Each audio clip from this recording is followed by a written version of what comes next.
I found myself in need of some self-help this weekend. I went to the old Google machine for answers. I found in a non-comprehensive list and in no particular order. Declutter your workspace. Wash your dish. Put it in the dishwasher. Toss in a load of laundry. Take out the trash. Trim your nails. Make your bed. Floss. Water your plants. Wipe out your bathroom sink. Download your favorite podcast. Text your mom. Tell her you love her. Brush your teeth. All things that can be done in under 2 minutes. If you're the Cleveland Browns, you can snatch defeat from the jaws of certain victory. F them all. F them all.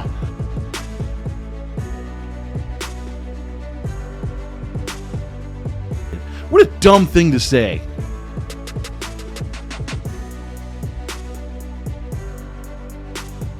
I think it was Nick Chubb, though. He looked like a Madden glitch. I thought for sure he was going to land that and just keep going.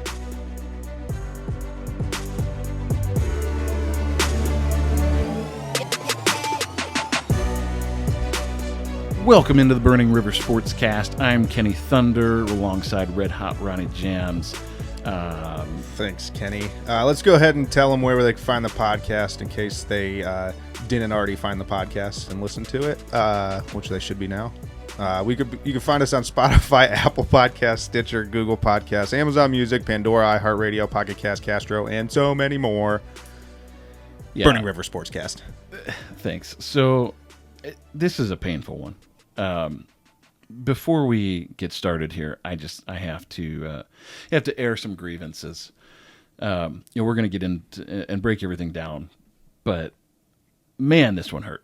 And I know there's a lot of vitriol being lobbed at Joe Woods right now, and rightfully so. 2 weeks in a row, same story, momentous, busted coverage that reshaped the entire narrative of the game. This defense was supposed to be a strength of the team. And we expect to have to win ugly a lot this year. And if this Browns team is going to do anything, we have to win ugly. Well, it was damn ugly. You let Joe Flacco throw for 4 touchdowns. What's going to happen when we play a good quarterback that can actually make you pay for your mistakes? But that's Joe Woods.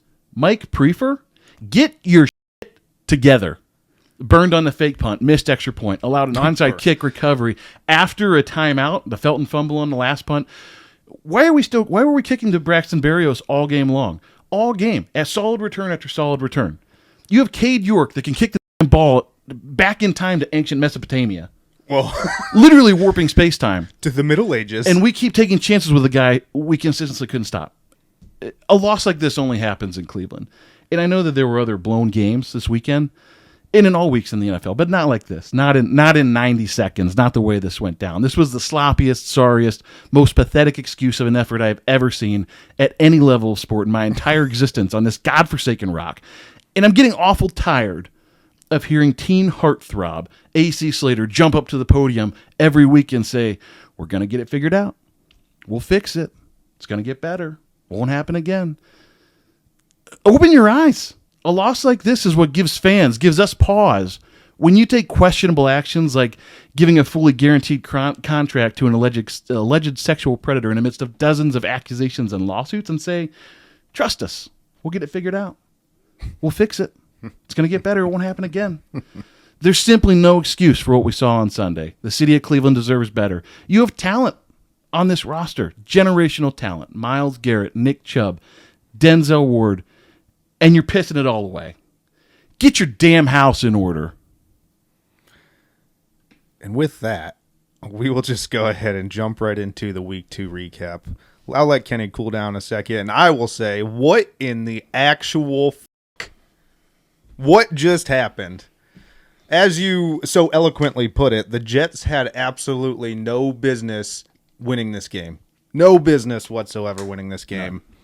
No. We all know, obviously, it was a monumental collapse by the Cleveland Browns to give this game up. But let's just go ahead and break it down for you. We'll start with on the Jets side. Joe Flacco, 26 of 44, 307 yards, 4 touchdowns. And I wrote in here, orchestrated an unbelievable comeback, but that's being pretty generous. We handed it to him. So, I mean, he had to be one of the top performing quarterbacks in Week 2. No, you'd be surprised. There were some big games, but I mean, he did well. He played very well. He overperformed for Joe Flacco. Oh yeah, for a guy that is past his prime by about 7 years. He did well. So Absolutely ugly. oh, it was bad. If you can let Flacco have a game like that, you're probably not going to win the game. And it's funny because we said if we can have Joe Flacco throw the ball that many times, it wasn't quite 59, it was 44. But we said we should be winning that game, and by all accounts, we should have won that game. And Jesus, if you just looked at the stat lines altogether, outside of the Joe Flacco stats in the box, there's no reason why you would say, oh, yeah, the Jets won that game. No. The Jets running backs, I'm just going to do combined here. Combined, they had 16 rushes for 95 yards, 6 catches for 37 yards, and a touchdown. So we did well against their running backs. There was a touchdown reception, but we kept them in check. Yeah, and I think it was clear they wanted to get the run game going early. I mean, the first couple plays were all run calls, and they knew, right? They didn't want Joe Flacco to throw the ball 60 times. But they abandoned it quick, though, because they realized that... Well, apparently 44 is the magic number, so... Yeah. Garrett Wilson, holy cow! Wow, This Ohio State boy came home. He was barking the entire game at the fans, probably letting them know that he should be on their sideline rather than the Jets sideline. I don't know if that was even possible. We didn't have any draft picks. We'll never have draft picks. But I mean, we made a rookie wide receiver look like Randy Moss out there. Oh yeah, 8 receptions, 102 yards, 2 touchdowns, and I mean his catches, most of them were big time. Like there was some big time plays that guy made, and there was also some plays that we just kind of gave him. So huge game. I Yep. mean, impressive. I mean, we watched Garrett Wilson, Ohio State. I think he was one of those that we all liked coming out in the draft. He was, I was hopeful that the Browns could get him, and then we traded away. But after week all one, of our draft picks. But after week one, you said, hey, they got him involved late, but he looked like a rookie receiver, and not last week. Not last week. Nope. Last week he looked like the guy they drafted him to be. So the rest of the Jets wide receivers, Corey Davis had a big touchdown on the busted coverage to pull within a touchdown. We'll get to that more in a minute. Jack Conklin, big catches to extend drives all day long. It's like we don't even pay attention to tight ends. We just let them do whatever they want. I don't know. Elijah Moore, Kenny's impact player, pretty much a non-factor. I think he had a few catches for like 40 yards. Yeah, or they went like to him a couple times on like third down, just didn't connect, and they tried him on the end around that went nowhere. But with as big a day as Garrett Wilson had, he was pretty much all they needed. Right. The Jets defense, they couldn't stop the run to save their lives, but they did end up getting stops when they needed to in order to keep them somewhat close, and by somewhat I mean within 13 points. I mean, if I told you that before the game Nick Chubb's going to have 3 rushing touchdowns, like that, you wouldn't ask any other questions. You would just say, okay, the Browns won that one. How many we win by? Yeah. So yeah, the Jets defense, really nothing remarkable or notable. I mean, they didn't really get a ton of pressure. They didn't stop the run. We just handed them the game.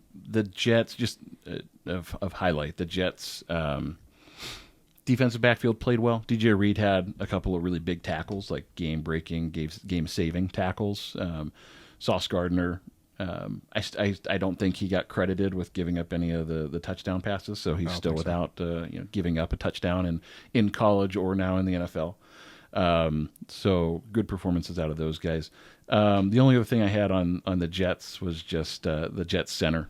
Apparently thinks he's a wide receiver because he got called multiple times for.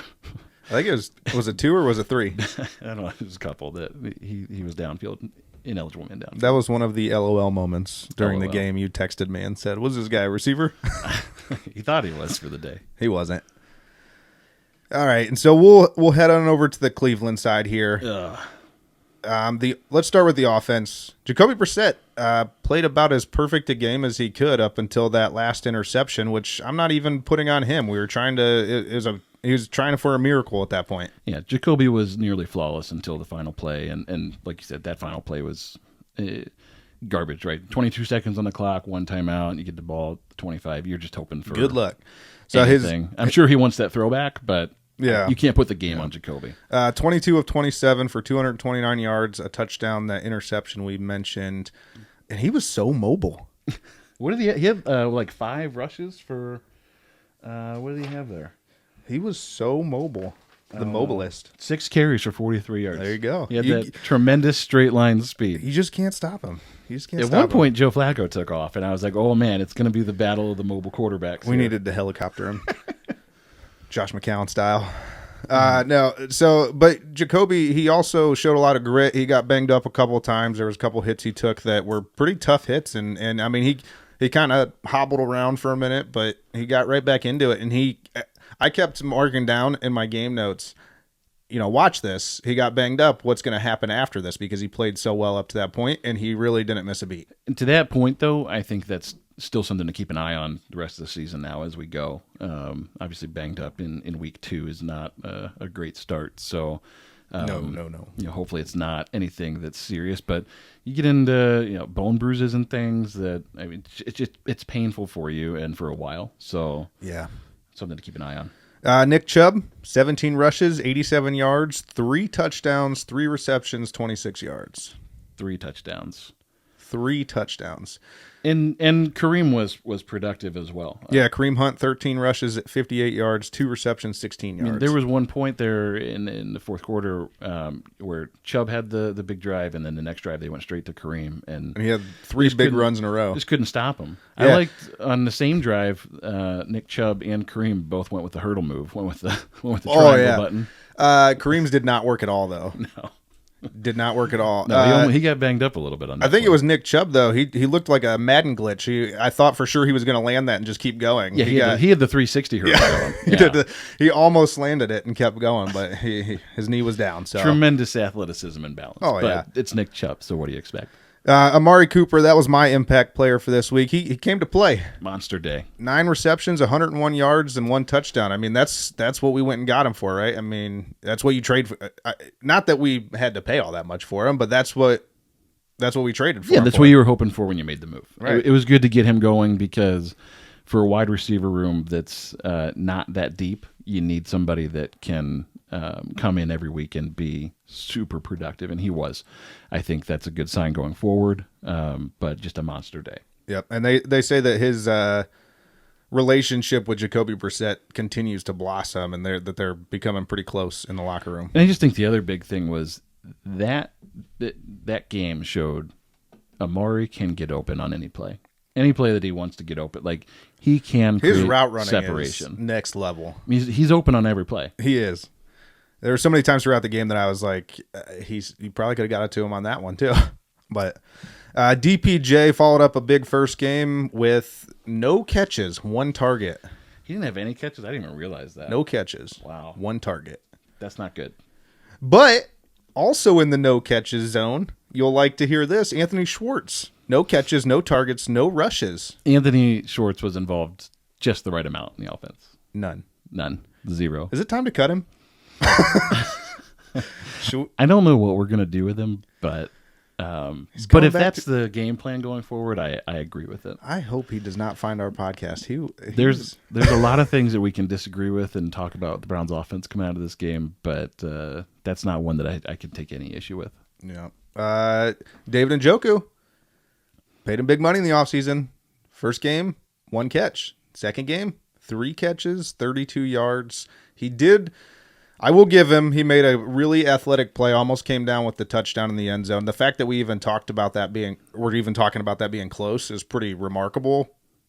Yeah, I would say just in general, before this game devolved into Mad Max in the Thunderdome, that it was clear that was something that they wanted to change in this week's game plan, which is just getting the tight ends involved. And, they went to Harrison Bryant. Stefanski's MO, right? Yeah, and I think we were surprised in week 1 because they didn't do a lot of that. So I think you saw early on, there was one drive where I think that we had like 4 tight end targets in a row. So, I think that was good to see because I think that's what we all expected. But Njoku's got to come down with some of those balls. He was a little shaky. Yeah, and I mean, we're going to keep tracking him just because they did pay him big money. He's pretty much unproven throughout his career. So, I mean, it's something you're going to have to watch all year long. Did we make the right move? And as of right now, I mean, he hasn't really shown a whole lot. Well, yeah, I think during the game Sunday, he went from Njoku to Njoke really fast. No, man. Should we hashtag Njoke? Njoke. Hashtag Njoke. There's still time to correct that, but the Chief was Njoke in week 2. Yeah, so for the offensive line, they only gave up 1 sack, so they played pretty well throughout the game. And getting the running game was going, so they played pretty well. And getting Conklin back will help. Yes. He missed his second week in a row, so hopefully he'll be back soon. I don't know about this week because it's a short week, so my guess is it'll be at least next week before we see him. But yeah, all in all, I don't have a ton of problems with the offensive line to this point, right? I mean, Jacoby has been relatively protected. He did have to scramble a little bit, but the running game has been solid. And let's be honest, no matter how good you are, the quarterback's going to have to scramble a little bit every once in a while. Yeah, sure. So, but, at the end of the day, across the offense, 30 points, right? You should win that game. 30 points with how much our defense was touted in the offseason, which we're going to get into right now. You should be winning just about every game. One other quick note before we jump out of offense. Note Chunt this week. I didn't see them on the field at the same time. Which, if that's the only time we're going to see it all season, I'm going to be really disappointed. I think it's interesting. I think that game was so important to the Cleveland Browns and to Kevin Stefanski to go in there and beat Baker Mayfield that they pulled out all the stops. They said, if we got to put our absolute best 11 on the field at all times, those two have to be out there. We don't, damn the torpedoes, damn the rest of the season. Like, we got to go Chunt, full Chunt. We put Baker Mayfield to bed week after week 1, and here we are after week 2 talking about him again. He's going to come back one more time today, I think. Oh, gosh. So, on defense, let's start with Myles Garrett. He did have 1 sack, 2 QB hits, but that dude is on the sidelines a lot, sucking air. I specifically didn't like him on the sidelines sucking air in the final minute of the game where... when we need him the most? After you've already blown the big play and they're driving... literally to win the game, and your best player, your captain, your generational talent on defense is on the sideline huffing and puffing for air. And I know there's been some stuff written and said about COVID and long COVID and respiratory issues that he has. So look, fair, I get it, but you are the face of the defense. You're the face of the damn team. Get your ass on the field. Yeah. I mean, all fair points. That's what the money's for. That is what the money's for, and he is getting paid. So he needs to be on the field helping the team win.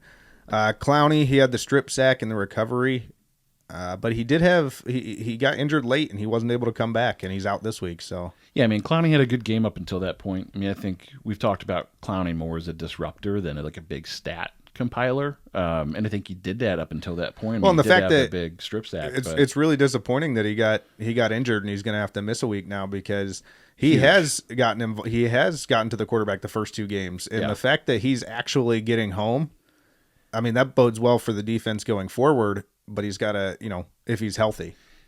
Yeah, and it's always been the knock on him, right? I mean, is a first-round pick and just a guy that had a lot of expectations coming in. Injuries have derailed a lot of his career, so hopefully he'll be back on the mend shortly. One other note, Miles potentially with a neck thing didn't practice a little bit this week, so we could be in real trouble. We'll get into the injuries here in a minute, but I mean, if we're without him as well as some of the other injuries we already have, not good. It's not going to be good. The secondary, this is where we just kind of want to rip our hair out because they are supposed to be a strength of ours. I mean, you said it on last week's podcast. You didn't even want to talk about the matchup because we should win it. And we should have won it. We didn't. I don't have any explanations for that. What are they doing out there? What are they even doing? Corey Davis? Like Corey Davis is not Jerry Rice out there. Like what are we doing? No. Multiple miscommunications in multiple games leading to wide open touchdowns. Like not just I got burnt. It's close. He just good play by the receiver. No, just like we didn't cover that guy. We didn't want it. We didn't want it. I can't. I got nothing. Now, people are calling for, I know you mentioned this at the top of the podcast here, people are calling for Joe Woods to be fired after week 2. And yeah, and I struggle with that. I mean, the rest of the defense didn't play terribly. For 58 minutes, they played fine. Yeah. For 58 minutes, she said, hey, 30-17, great. Great. Yeah, and I would say this, I'll throw this name out there. In case anyone's wondering, I know Joe Woods is the defensive coordinator. The DB's coach is Jeff Howard, so that's probably who we need to be yelling at more than Joe Woods. But both of those guys, I mean, let's be honest, they need to get this shored up because Browns fans are ruthless. And here's the other thing too, and this is why I struggle with this, because something tells me, like Joe Woods isn't on the field, right? Something tells me Joe Woods didn't say. Sometimes he probably wishes he could be. He's like, I could have made that play. Joe Woods probably didn't say, "Hey guys, when the guy in the green jersey runs by, just let him go. Just watch him go." Like we talked about this last week on the podcast. What's the number one rule for a DB? No balls over the head. Deep is the deepest. Like at that point in the game, that's it, right? You're in your deep zones and your prevent and you're especially then everything in front of you. I actually wrote it down. Okay, we're in prevent defense. Nope. Deep is the deepest. Nope. That's not complicated. No. So, like we said, the defense up till that point, I said average to above average. We did give up, 17 points to the Jets up to that point, and I didn't think they would score that many. So. And at that point, Joe Flacco had thrown for 2 touchdowns and 200 yards. So if the game had ended on that note, you go, okay, that's kind of what you expect. What we didn't expect was the next 92 seconds. Well, yeah, there's that. Especially with all the hype, though. I mean, it's just really, really disappointing for the defense. That's a huge red flag early in the season because let's be honest, like you're a light roughing the passer call and a 60-yard field goal away from being 0-2 because of that defense. Oh yeah. All right, enough of bashing the defense for right now. Oh, we're gonna keep bashing. I know we'll come back to it, but the special teams, Cade York is human. He is human. He missed an extra point, and look, people are upset about it and whatever, but this game was by no means on Cade York. I mean, yeah, if he makes it, we're in overtime, but it shouldn't even have gotten close again. That game should have been over. We talk about football being the ultimate team game and a win is a team win. This was the ultimate team loss. Oh yeah, I mean Murphy's Law at work. Anything that could go wrong will go wrong. Went wrong. It was in bad. That moment. It was. I know we've had a lot of painful losses as Browns fans. I was there a few years ago when Baltimore blocked the kick and returned it for a touchdown to beat the Browns as time expired. We were already up. We were just kicking it just because they ended up beating us. And then I was also at a Cincinnati game. I don't even remember the circumstance. I just remember we lost as time expired as well. And so, I mean, we've seen some painful things. You just become so numb to it. Well, I don't understand. Every time I think we've been so creative, we've come up with every possible way to lose a game. They prove me wrong. And I think that's what's so frustrating, they prove me wrong. Right? Like, a lot of Browns fans today, you just either weren't old enough, we just weren't alive during the fumble and the drive and some of those horrific moments. But man, we've seen our fair share. We sure have. Dwayne Red helmet incident, the kick six. I mean, just you throw. If you're listening to the podcast, if you could see my face right now, all the different just coaches and Holmgren and his retirement plan here, Hugh Jackson being here. Johnny Manziel's entire the whole time with Cleveland. Or the anthology of the Cleveland Browns is full of just heartbreak and disappointment. So bad, but you just become. But we stick with them. I know that you haven't wanted to talk about the punter at all this season, but man, that dude's got a cannon for a leg. It's funny that you wrote that in the show notes because I did. I wrote in my personal notes. I'll finally talk about the punter. We'll give Butcher-Request his due. He puts us in good field. He puts the other team in bad field position almost every drive. 63-yard boot in that game. Impressive. Yeah, and it wasn't one of them towards the end of the game. Like, he tried to help us, and it didn't work. Punter did his job. Check plus for Butcher-Request. Good job, buddy. So, I mean, that's all we can really say about him, though. Is good job. Well, let's give him his due because I've refused to talk about. You hate talking about punters. Let's for the day. Punts, Cleveland punting. I don't even have it because we won't give him his due. Nope, he's gonna get his due. Corey Bajorquez, 3 punts, 156 yards. That's impressive. 52-yard average, 63-yard long. And comparatively to Braden Mann of the Jets, who only averaged 47.3 yards per punt to Bajorquez's 52. So, well done. Golf clap for you. Good job, buddy. Now let's get into Dimitri Felton back there. He's Just still, an absolute liability. still a liability. He said he came out week 1 and he said, they threw me back here. I couldn't say no. I didn't want to lose my job, so I decided to return punts for you guys. Fine, whatever.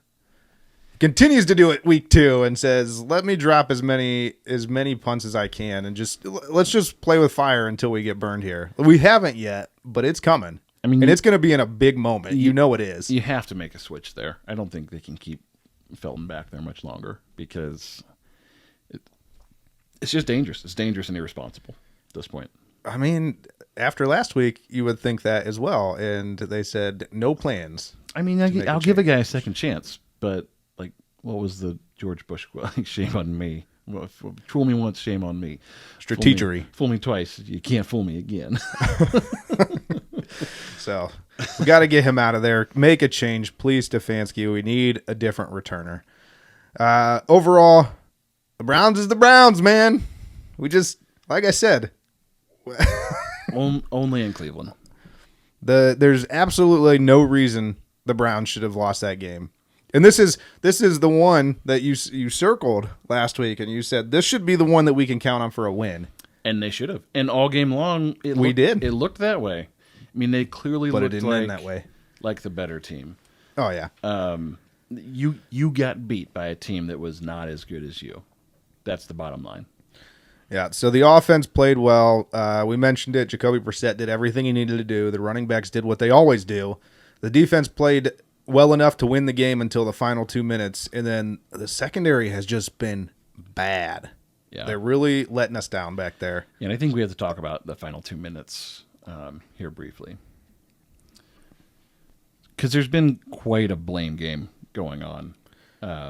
Don't jump the gun. That's in my game rundown coming up here. We're breaking the game down further. Well, I had 2 more points, and then we're getting into it. Okay, so, fine. as we were talking about, the Browns should have won. Total yards: Browns 405, Jets 402. Almost a wash, but really most of the Jets' yards came in the last 2 minutes. 90 seconds. Time of possession: Browns 32-14, Jets 27-46. But alas, Brownie the Elf's return did not come with a happy ending. No pun intended there. Are we going to talk about the Muni lot? Because there's some ugly things going on out there. Guys. You got to do better. Yeah, get your shit together. I know you think you're funny, but there's just some things that are probably better left off limits. Those are the kinds of pictures that are going to get people doxxed and fired from jobs. You can't do that. What are you going to... The guy that's standing there in every picture right next to that thing with his arm around his wife or girlfriend or whoever she is, what are you going to do when you go into work this week and your boss is like, hey, this you? Yeah, a corporate HR does not take kindly to... Come on, guys. And again, no peppermint patties. No peppermint patties. Yeah, he did make his one field goal attempt, but the missed extra point hurt. Yeah. And then Denzel Ward rated as the worst defender for the Browns, according to PFF. It's a guy with a lot of money, big contract, a lot of responsibility has been given to him and trust put in him. The worst part about that is he acknowledged it. He came out and publicly disagreed with it and said in his press conference, he said he didn't blow his coverage. I thought we weren't talking about the blame game yet. This is the final rundown. Oh, but I feel like this is part of the blame game. Yeah, this is the end. This is where we get into it. So he came out, he publicly disagreed. He said he did not blow his coverage, but he wouldn't say who. Now, I don't know if anybody's paying attention even a little bit, but Grant Delpit was the safety on that side. So, not that he's saying who it was, but I would assume if he's saying he had safety help and that's the safety on that side, he's pointing the finger at Grant Delpit. If that's true, that Denzel Ward's responsibility on that particular play in that particular moment was to get the flats. Then Joe Woods should be fired. Yeah. Because why do you have your best defensive back covering the flats in an end game situation where the goal is deep as the deepest. Plus, let's be honest here. We all know they were in prevent. They all were supposed to be back in both Delpit and... No one should be in the flats. Give up the flats. Always give up the flats. Keep it in front of you. Delpit and Ward should have both been back there. So it's probably not a good sign. What a dumb thing to say. It's not a good sign that teammates are already taking jabs at each other. Yeah. We're going to talk about that more in a sec. Yeah, and then Myles Garrett's post-game press conference, he came out and said, the more disappointing thing to him, I'll quote it, and I quote, the more disappointing thing was the booing at the end. We don't want to see this crowd, this stadium give up on us this early. We want to see them completely behind us. I think, that's a different one. But so he said he wants to see us completely behind him. Let's be honest here. You guys earned those boos. It's not like you got booed just because...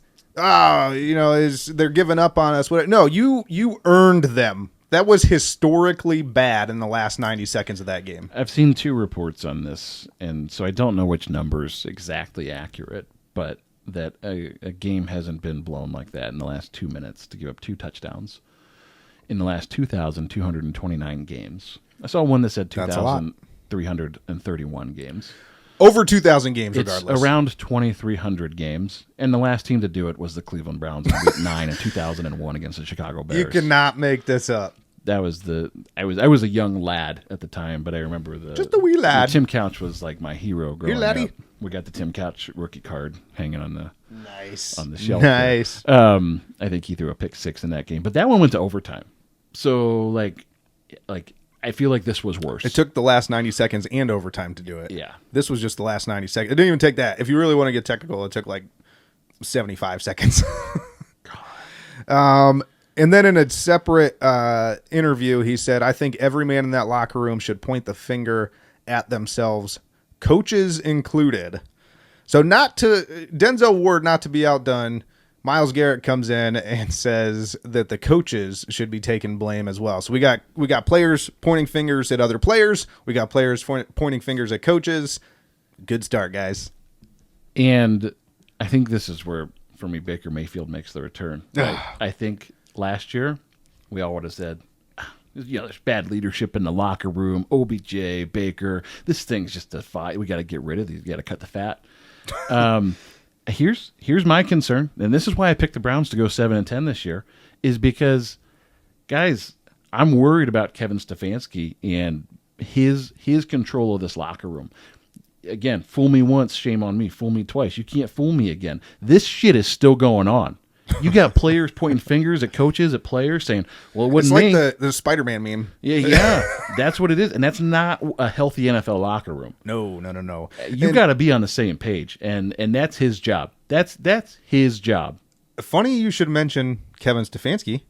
My very next point is these are the types of games that get coaches fired. 100%. Especially because he came out in his interview after the game and said there was a breakdown in communication. You think there was a breakdown in communication for a full 2 minutes? Again, is this a breakdown in communication, or is like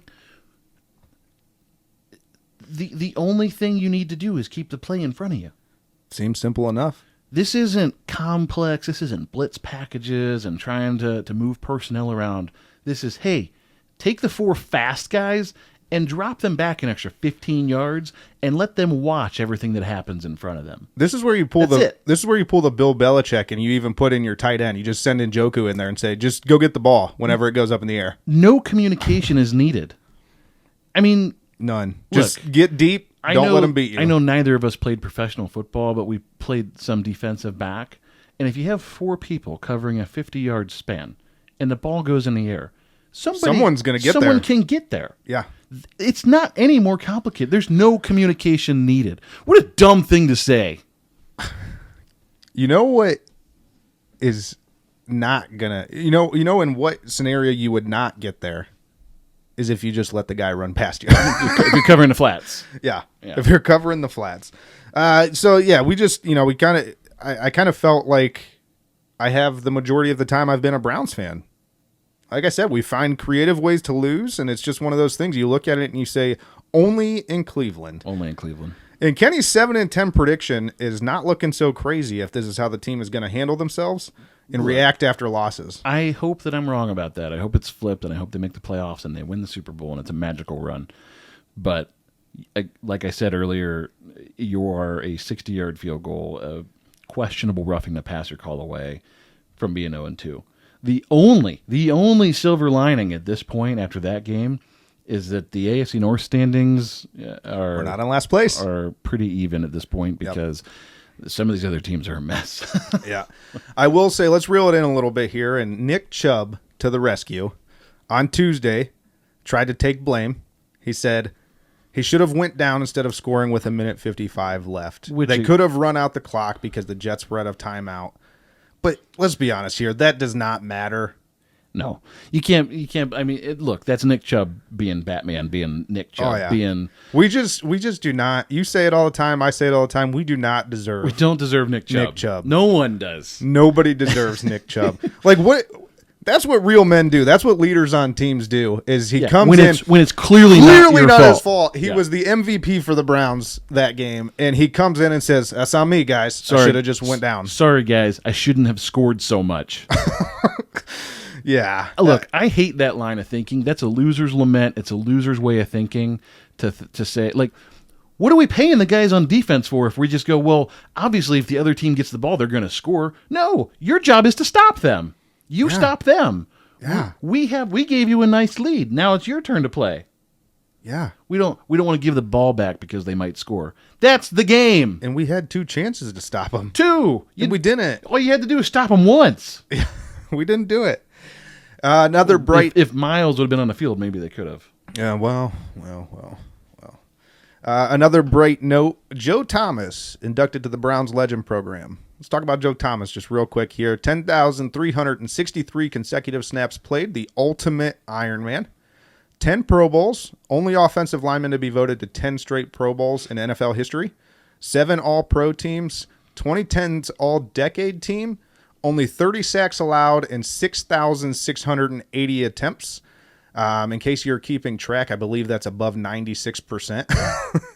And he's officially, as of today, he's officially on the Hall of Fame ballot for 2023. Love Joe Thomas. Just another man we did not deserve. Yeah, we don't deserve Joe Thomas. Absolute travesty that he never made it to a playoff Super Bowl. For a guy that was that good, that played on that many bad teams, just kind of like wasted talent. Feels bad.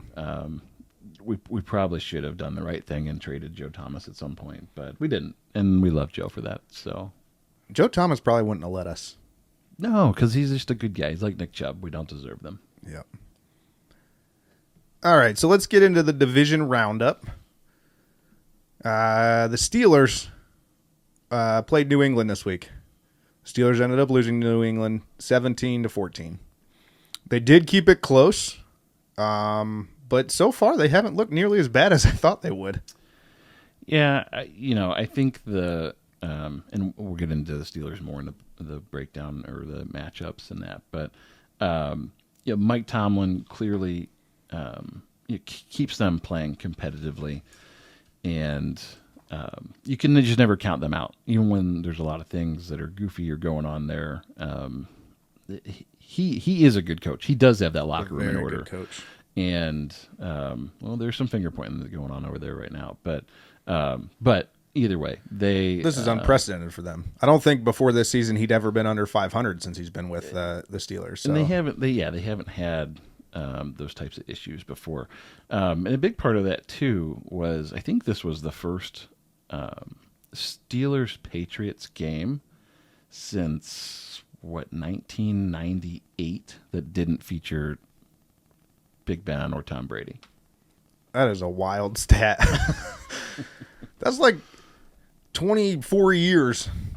And those two teams were the class of the AFC for the last 2 decades. I mean, there was a lot of really good matchups between the Steelers and the Patriots in the last 20 years. The last time they played that one of those two guys wasn't their quarterback, I was 8 years old. Yeah. That is crazy.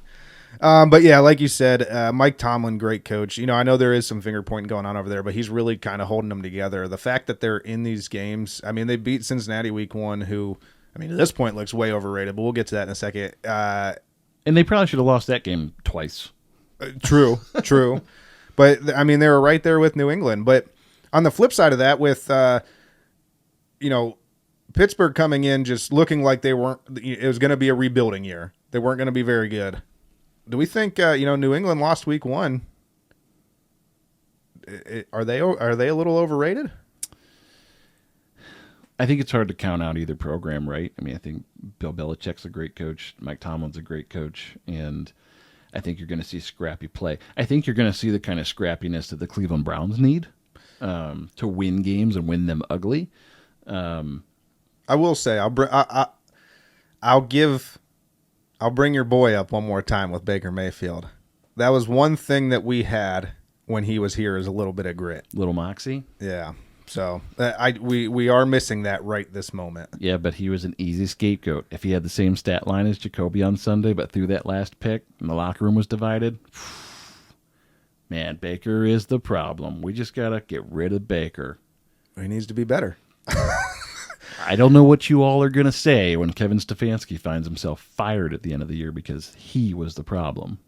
All right. So for the Steelers New England game, though, for our tallies, I got that one right and Kenny got it wrong.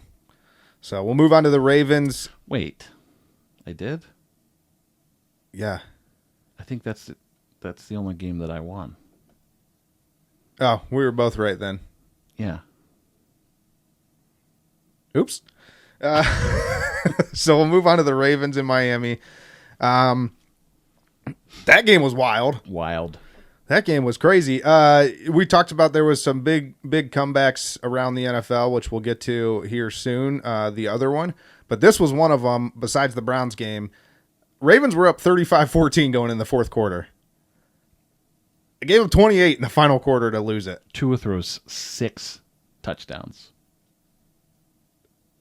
6? 6. Yeah, there's a guy that's been much maligned. I said it last week. Tyreek said that he is more accurate than Patrick Mahomes. Look, and my instant reaction is to laugh at that. I think Tua made a lot of people believers last week. Yeah. I think there's something about left-handed quarterbacks, too. If he was right-handed, would there be as many questions? Probably not. That just looks weird. It looks weird. Yeah. But in this one, I was right. Kenny was wrong. Thank you. Kenny picked Baltimore. I was right for 3.5 quarters again.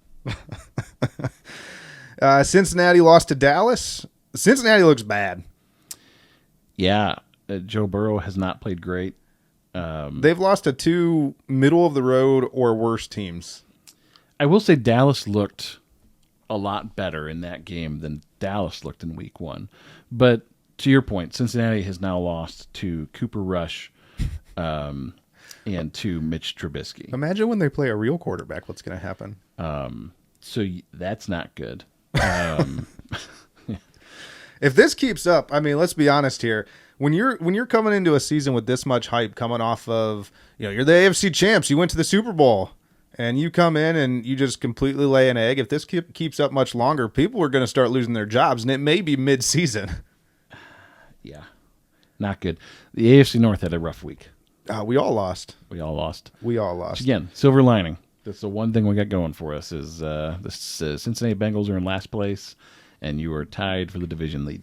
In case anyone was wondering, both Kenny and I picked that one wrong.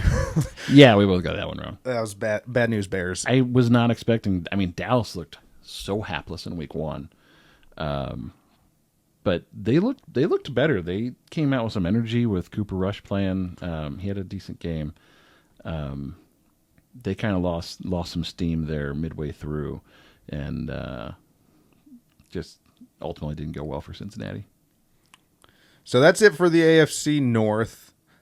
Now let's move on to the rest of the NFL. Did you go over our standings? I'm going to save that for King of the North later. Oh, okay. All right, so around the NFL. This is a new segment this week. We wanted to just give you some updates of big news around the NFL. Mike Evans and Marcus Lattimore decided they were just gonna go at it. I don't know what happened there. There were some reports that like Marshawn Lattimore. Marshawn. I think it auto corrected me. There was some. They said Marshawn is not a name.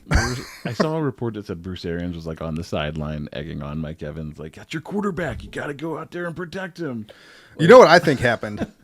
I think Lattimore, being an Ohio State guy, knowing that Tom Brady's a Michigan guy, he probably took a shot at all the plastic surgery Tom's been having. And Big Mike took offense to it. What is going on with Tom Brady's face? He thinks he's Skeletor. Wow. Just he's so stressed out.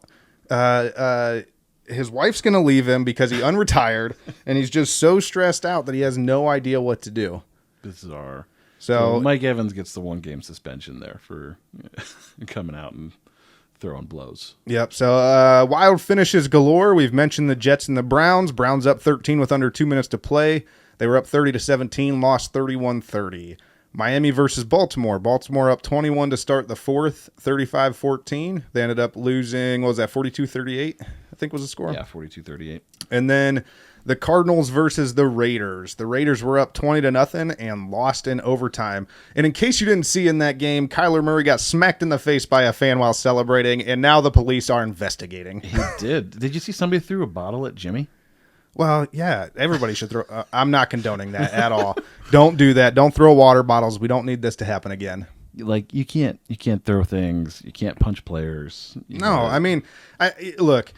It really should be. I hate the word safe space sometimes, but that's a safe space for the players. They're just doing their jobs. Well, and I think you see this a lot in the NBA because the quarters are so close. It's you always get the guy that you feel like a tough guy in the stands, like you're going to spit on him or throw a slap here and there. But when those guys get in your face, you realize they're professional athletes, yeah. And they are a lot tougher than you thought they were. And Jimmy may not be a professional athlete, but he's got some bodyguards, I'm sure, that were probably ex-pro athletes. Yeah. You don't want to mess with You think those Jed guys. Wills is a big guy. Jimmy's got 4 of them. Yeah. 4 Jeds. Some other news around the NFL. Detroit. Real quick. That Cardinals-Raiders game, I think, was a big win for the Cardinals and may have saved Cliff Kingsbury's job. If they start 0-2, they're as bad as they looked. I think he's hot seat for sure. Do you think he went in and he was like, guys, I'm going to get fired. Please help me. Well, and I also think Kyler Murray was feeling pressure, too, after the big contract to go out there and do something, and he was special at the end of that game. Yep. Other news, Detroit and Jacksonville finally showed life all of a sudden. They both have an offense this week. Don't sleep on Detroit. Detroit's going to be as good as Jared Goff can be, and Jared Goff was in a Super Bowl, so... Yeah. Couple big injuries. Trey Lance, done for the year. A horrific ankle injury. And then a scary moment in the Monday night game when Bills starting cornerback Dane Jackson was taken away in an ambulance with a neck injury. He does have feeling in all his extremities, so that's good news. But it's just kind of a reminder of how dangerous this game that we all love can be. Yeah, it's entertainment for us, but it's real life for them. That was an ugly, scary thing to watch. We were actually here, and we missed it, so we didn't really see what was going on. And then when I saw the replays, I was like, wow. It was bad. And now, since I ended the Around the NFL on such a down note, let's go ahead and take a revenue break. Towpath Distillery. Towpath Distillery, the newest craft distillery in Northeast Ohio, located in Akron and family-owned. Towpath Distillery focuses on high-quality spirits carefully made in small batches. Towpath's lineup includes an ultra-smooth award-winning premium vodka, a small batch silver rum made from the highest-grade molasses, an American craft gin made with 9 botanicals, and a blended straight bourbon made from corn and rye. Towpath Distillery. Visit towpath-distillery.com to find an agency near you where the spirits are available, and make sure to ask your local bartender or restaurateur. Towpath Distillery. Handcrafted, small batch, local, and family-owned. And I'm also wearing their shirt. Towpath Distillery. What do we have here today? Rum? Yeah, we'll get that's the next ad. I mean, I'm sure that the people can see that this is rum. Doesn't it say rum? It is rum. I'll tell you about it later. It's the only way to get through a Browns game these days. Woo! Rum, rum, rum. Here it goes down to my belly. All right, so let's get into the Week 3 preview. All right, so we'll start with the matchup preview. Kenny, I'm going to let you kind of take it away here. Oh, we are? Nah, I don't like you talking. So we're going to do some position matchups here, and I think one of the big position matchups we need to keep an eye on is the Browns' offensive line versus the Steelers' defensive line. Yeah, I think this is interesting just because from a matchup perspective. Like, I think when we covered some of these other teams, you don't know a lot of the players. Interdivision, we're familiar with all the names, right? We know that we know in a lot of ways what we're going to get. Yeah. That Steelers defense is certainly the strength of their team right now. Mm-hmm. Really, the only reason they're in any of these games. It's the only reason because their Mitch offense, Trubisky ain't doing them any favors. Their offense is a hot mess, which we'll get to. But yeah, I think the good thing we have going for us is T.J. Watt's out for a couple more weeks with the torn pec, which he had the second opinion on, and it turned out great for him. So he's only going to miss 6-7 weeks, something. That's what they say. I would not be surprised if that turned into longer. So yeah, but I think on that defense, I mean, you have guys like Miles Jack was a big acquisition for them. And on that defensive line, guys like Cam Hayward, our old pal Larry Ogunjobi is back. So, Ogunjobi. There's some athletes there, some guys that have given us trouble in the past, and it will be a good matchup for our offensive line.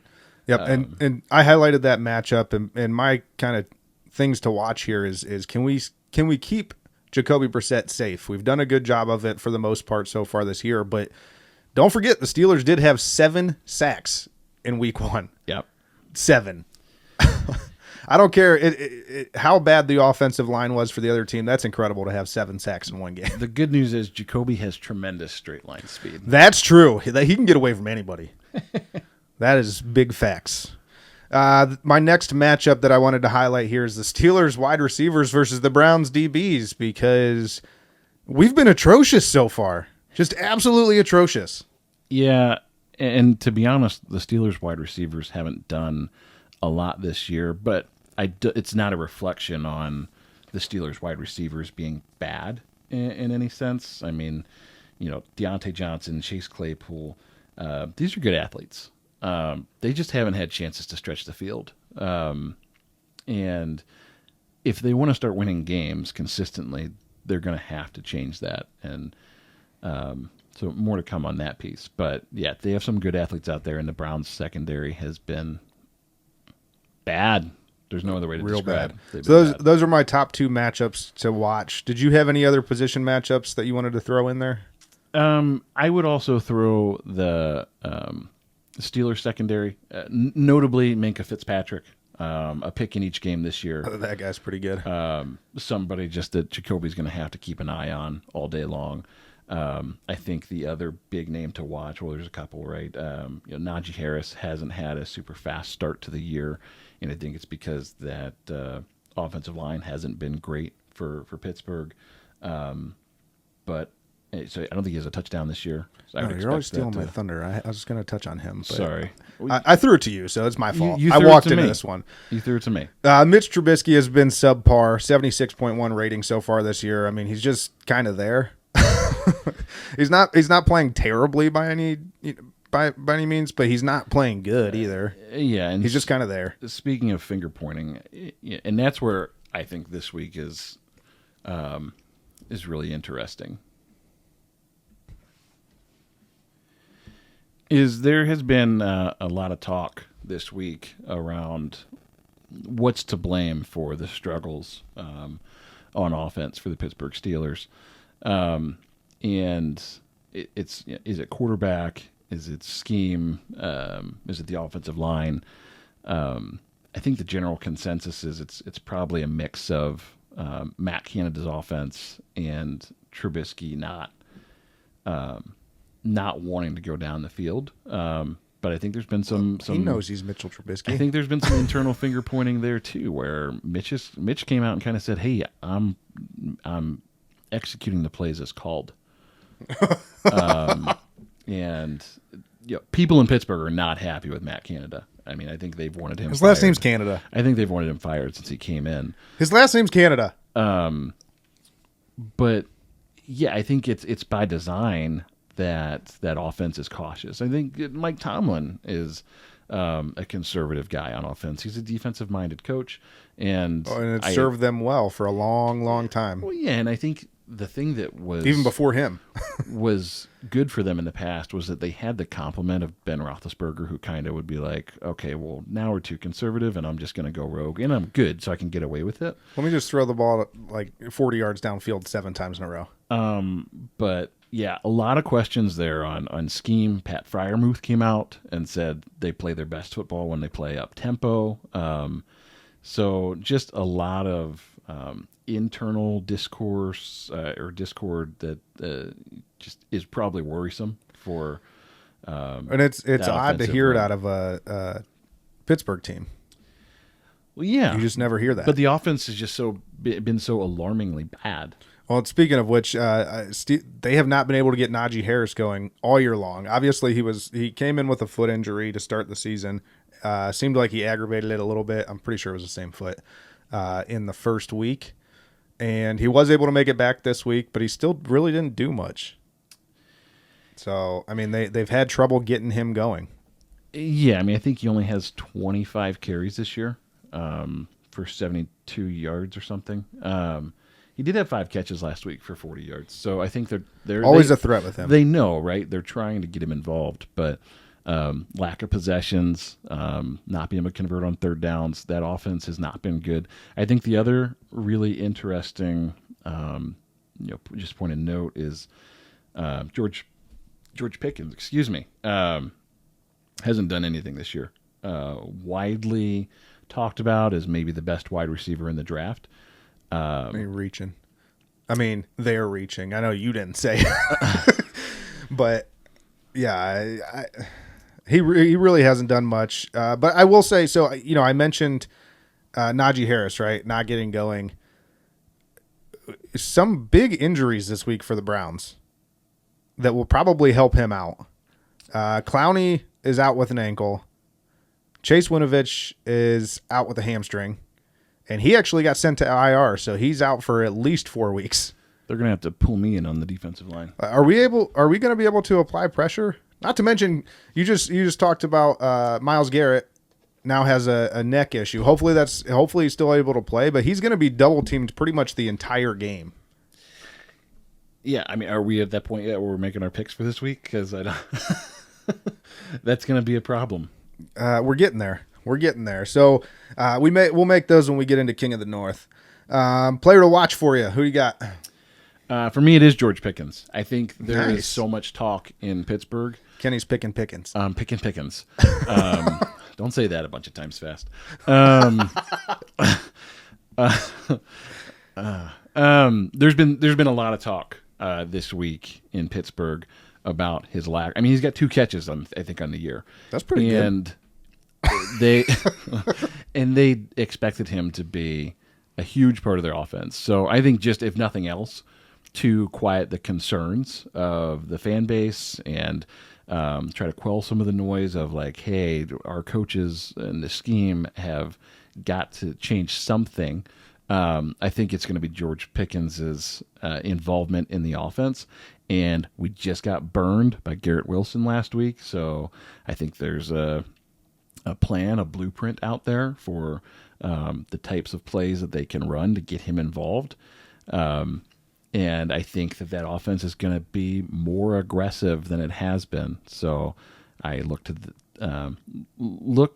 to see them try to get him the ball early and often. Fair. And I usually go with the Browns player, but I actually have Steelers player to watch as well this week, and it's Najee Harris for me. We talked about how he hasn't gotten going, and if we can continue that trend and we could slow him down, I think that's probably going to be the main recipe to success for us. We talked about their lack of success through the air thus far this year. Really, the main way for them to beat us is going to be with Najee Harris. So if we can keep him contained, I think we really set ourselves up to be able to win this game. Yeah, that's fair. I think similar to George Pickens, right? They know that they haven't got him involved the way that they need to, and that's how they're going to win games. So, All right. So this takes us to King of the North. King of the North.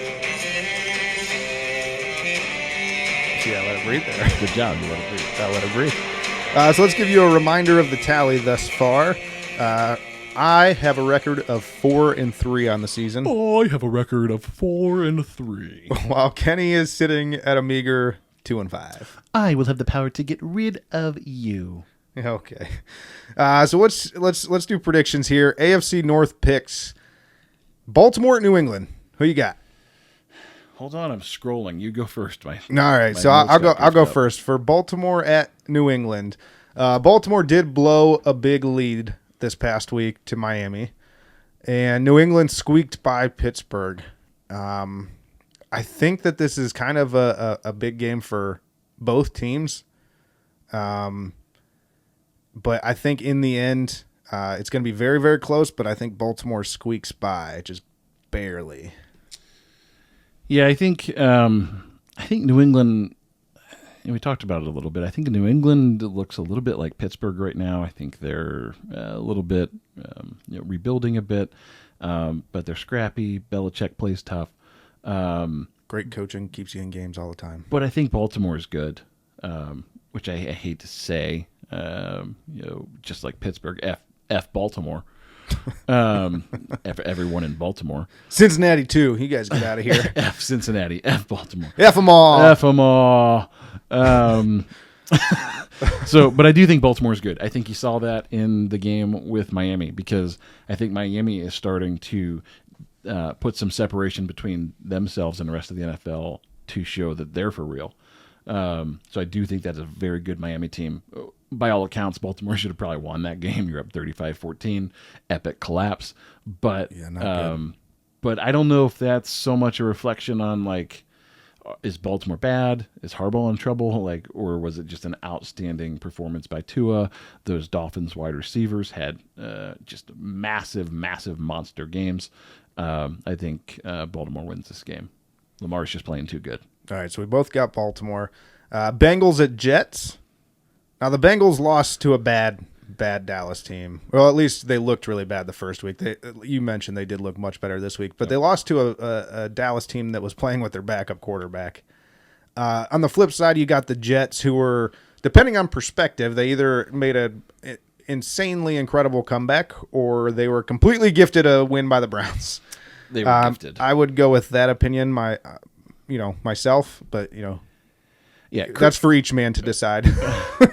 But I stand by my opinion that the Jets are trash. I know they just beat us, and we had to eat our words this week pretty bad. There's some videos out there, in case you guys haven't seen those, of us just really destroying the Jets, and then they came back and made us eat it. But I think the Bengals get on track here, and I think they get a win pretty easy. Here's the deal. The Jets are trash. Let's just keep it going. Christmas came early in New York. You're welcome. You may not win another football game all year. You're trash. You're absolute trash. They're going to go 1-16, Gang and then it's green going to be against the Browns? It's trash. Oh, no. Yeah, they're trash. Bengals win. And then that brings us to the Steelers and the Browns. I'll let you go first on this one. Yeah, worried about this game. Certainly some emotional hangover from Cleveland after the way that they lost that game. We talked about the finger pointing. That locker room is not in a good spot right now. Really worried about that. As far as play, as far as talent, as far as matchups, I think the Browns should win across the board. The level of talent and just the production that we've seen so far should sway in the Browns' favor. Maybe not across the board, but they should win. I think they're across the board. I think the Steelers are trash. Well, dang! That bit me last week. Let's double down. Yeah, I'm doubling down. So I think the Steelers, if you go just position by position on paper, I think the Browns have a better roster. But I'm really worried about the way they came out of that game. I'm worried about the divisiveness in the locker room. I think the Steelers have a lot to prove. Some people on the hot seat there. I think that they will get Najee involved. I think they will get George Pickens involved. In the way that Garrett Wilson shredded us this week, I think we may see this is sounding bad. An encore presentation this week. I think George Pickens gets going, and I think Browns probably lose this game 2017 Steelers. Wow. I mean, that's fair. The Steelers have given up 4 sacks this year. They gave up the most rushing yards per game last year, which both bode well for Cleveland. Did until Myles Garrett is injured and our entire defensive line is injured now too. So, but they did give up the most rushing yards per game last year, and our running backs are the heart and soul of our team. They did have 7 sacks in week 1, and Mike Tomlin is a great coach, and that's the reason why those 2 things alone are why they stay in this game. Is they're going to get pressure. They've got a really good coach. And I think this one's going to be a nail biter. I mean, you said 2017. I kind of got it coming down to the wire as well. I got Browns winning. I put 14-13. It could be 17-14, whatever, just right around there. It's going to be a really close game, and it may come down to Cade York kicking a field goal again. Yeah, I think the one thing, like you mentioned, the Browns have going for them in this game, if they're going to try to steal a win here, is just that running game. I think there was a point in the end of the Patriots game in the fourth quarter where they just basically handed the ball off to Damian Harris and Ramondre Stevenson for 6.5 minutes. Yeah, and ran clock at the end of that game. So if the Browns win, that's going to be how they win. Exactly. Control the clock. So with that, let's take another revenue break here before we get into the land. Rum. Towpath rum. Towpath rum is a silver rum made from the highest grade molasses, distilled 3 times in a copper pot still. This rum is designed to be the backbone of a great cocktail. So good, you can drink it by itself. Towpath rum. All right, so let's get into For the Land. For the Land. So the guards... Don't even need a sounder there. The guards have been dominating for the last 2 weeks. They just took 4 out of 5 from the Twins and basically knocked the Twins out of contention. They are now up 4 games on the White Sox, and the magic number to clinch as of this recording is down to 12. 12. Look, I think the guards have been surprising this year. There's a lot. I wish we started podcasting before baseball season because I was telling everybody, everybody was acting like they were, they're going to be down this year. They're going to be bad. They, whatever. No. Look, I mean, they're fine. Francona doesn't lose a whole lot. If you look at his record in Cleveland, like he's above 500 pretty much every year. Here's the deal too: is people like to bash the Dolans. Yeah. But that is by far the most soundly run organization in Cleveland. Oh, it's the best front office in Cleveland for sure, and it might is be one insane. of the best. Might be one of the best in sports. Like what you can count on them to do is be above 500 most years. Every once in a while, you'll have a rebuild year, but you're going to make the playoffs the majority of the time. Probably 6 out of 10 times you're making the playoffs. Well, even if you don't make the playoffs, though, they're in the conversation, right? I mean, you can. They're always in the conversation. There's very rarely seasons where they're not in the conversation. You can miss the playoffs by a game or 2, but still be 6 games over 500 or 10 games over 500. Especially playing in the Central. And I just it to your point, the front office is probably the best run front office, maybe in all of the 3 major sports. And I feel like they do a tremendous job of developing talent. Yes. And if you look around the league, like everybody came from Cleveland. And their coaches and front office personnel end up everywhere because they're like there's something in the water there where they know what they're doing. Very good front office. And I feel like it's almost every year, probably every other year. Everybody is so down in the offseason. Oh, we just took however many steps back. This is going to be a bad year. We're going to be terrible. And then what do? They come out, and at the very least, they're right around 500 and fighting for a playoff spot. And there's something to be said for doing the most with the least. But I think what is frustrating is that if you look at how well that front office is run, like, how much better could it be if we spent an extra $80 million each year? Dolans can't afford that. That's the knock on them, but they don't got that money. We ain't New York. Do they not have the money to? I mean, I'm not talking about like Dodgers payroll. Like, talking about can you get into like the bottom 10? Well, people act like they don't do it either. We've tried it a couple times, and the last time they tried it, we were in the World Series. They can't afford to do it year after year, though, is what I'm saying. Every once in a while, you can pay somebody, but you can't do it year after year. Billionaires. Shout out to Jose Ramirez taking a pay cut to stay in Cleveland. You're the man. We like Jose. We don't deserve Jose. No, there's so many athletes in Cleveland that we just don't deserve.